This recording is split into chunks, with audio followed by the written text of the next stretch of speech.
Homeo ଔଷଧ ମରମ ଗାଥା ପଦେ ଅଧେ ବନ୍ଧୁ ମନେ ରଖିଥା। ନମସ୍କାର ପ୍ରିୟ ହୋମିଓପାଥ ବନ୍ଧୁଗଣ। ହୋମିଓ ହିଲିଂସ୍ ଦ୍ୱାରା ପଦେ ଅଧେରେ ଗୋଟିଏ ହୋମିଓ ଔଷଧର ସଂକ୍ଷିପ୍ତ ସାର ପ୍ରସ୍ତୁତ ହୋଇଛି। ସମ୍ପୂର୍ଣ୍ଣ ନହେଲେ ବି ଔଷଧଟିର ସାରମର୍ମ ଏଥିରେ ସୂଚିତ ହୋଇଛି। ଏହି ଶୃଙ୍ଖଳାରେ ଆଜି ଆମେ ଜାଣିବା ଏପିସ୍ ମେଲିଫିକା ସମ୍ପର୍କରେ।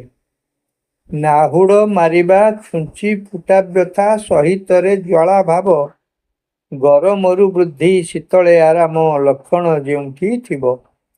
ଫୁଲା ଫୁଲା ଭାବ, ସ୍ୱଚ୍ଛ ଜଳଧରି, ସହିତେ ପିପାସା ଶୂନ୍ୟ, ମୂତ୍ର ବେଗତାର ରୋକି ନ ପାରଇ, ଝାଡ଼ା ଓ କୋଷ୍ଠକାଠିନ୍ୟ।